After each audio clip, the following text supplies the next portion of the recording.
Hello everyone.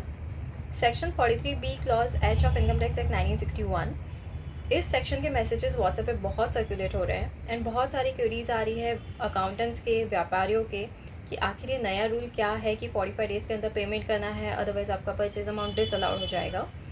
तो हम देखते हैं कि एग्जैक्टली ये जो प्रोविज़न इंसर्ट हुआ है वो क्या कहता है। Let's begin with this video. I am CA अर्चना कुमावत।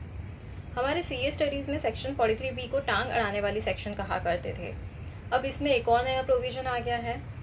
नया रूल जो एप्लीकेबल है वो है माइक्रो एंड स्मॉल एंटरप्राइज को। जैसा अभी आप स्क्रीन पे देख सकते हैं, माइक्रो एंटरप्राइज वो होती है जिनका प्लांट एंड मशीनरी में इन्वेस्टमेंट 1 करोड़ से कम है एंड उनका टर्नओवर 5 करोड़ से कम है। वहीं अगर हम बात करें मीडियम एंटरप्राइज की, तो प्लांट एंड मशीनरी में उनका इन्वेस्टमेंट जो है वो 10 करोड़ से कम होता है एंड टर्नओवर 50 करोड़ से कम होता है। बहुत सारी जो एंटरप्राइज है वो मोस्टली स्मॉल एंटरप्राइज में ही फॉल होती है। एक और इम्पॉर्टेंट चीज़, ज़रूरी नहीं है कि एंटरप्राइज MSME के तहत रजिस्टर्ड हो। जो अनरजिस्टर्ड एंटरप्राइज होती है जिन पे ये टर्नओवर एंड इन्वेस्टमेंट का क्राइटेरिया एप्लीकेबल हो जाता है, उन पे ये जो नया रूल है वो लागू हो जाएगा और इसमें ट्रेडर्स भी शामिल हैं। नया रूल ये कहता है कि हमें हमारे सप्लायर को 45 डेज़ के अंदर पेमेंट करना होता है। गुड्स रिसीव करने से 45 डेज़ एंड सर्विस लेने से 45 डेज़ काउंट होते हैं।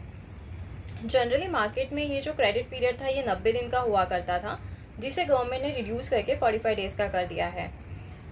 इसमें दो चीज़ है, अगर पहले से सप्लायर एंड जो बायर है उनका एक रिटर्न एग्रीमेंट है, उसमें अगर डेज़ मेंशन है से 30 दिन, तो 30 दिन के अंदर पेमेंट करना है। पर अगर उसमें डेज़ मेंशन है 90 दिन, तो मैक्सिमम 45 डेज़ के अंदर पेमेंट करना है।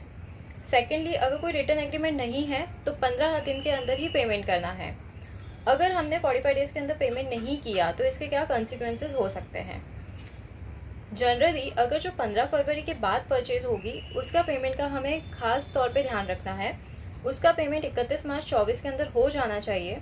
अदरवाइज़ वो जो परचेज अमाउंट है वो आपके इनकम में ऐड हो जाएगा और उस पर आपको टैक्स भरना पड़ेगा। हम इसे एक एग्जांपल के साथ समझते हैं। अगर सपोज़ 16 फ़ेब को आपने परचेज़ किया और आपने उसका पेमेंट किया है 5 अप्रैल को, तो फाइनेंशियल ईयर 23-24 के लिए वो परचेज़ अमाउंट आपकी इनकम में ऐड हो जाएगी। पर आप अगर 24-25 का रिटर्न फाइल करोगे तब आपको वो अलाउड हो जाएगा। तो सबसे इम्पॉर्टेंट है कि आप अपने सप्लायर को 45 डेज़ के अंदर ही पेमेंट कर दीजिए। अब कोई भी नया सेक्शन या नया रूल लाने के पहले गवर्नमेंट का उसके पीछे कोई तो एम होता है। इस प्रोविज़न को लाने के पीछे गवर्नमेंट का मकसद ये था कि जो मार्केट में मनी रोलिंग है वो प्रॉपर्ली होता रहे एंड जिससे जो स्मॉल एंड माइक्रो एंटरप्राइज है उनका पैसा कहीं अटके नहीं एंड एक प्रॉपर सर्कुलेशन मार्केट में मनी का रहे। अगर इससे रिलेटेड आपको और भी कोई डाउट्स हैं न्यू सेक्शन के बारे में तो कमेंट बॉक्स में कमेंट करके ज़रूर पूछिए and like and share this video to everyone, ताकि ज़्यादा से ज़्यादा लोग इस बारे में जानकारी प्राप्त कर सके। And stay connected with this video for more such updates. Thank you.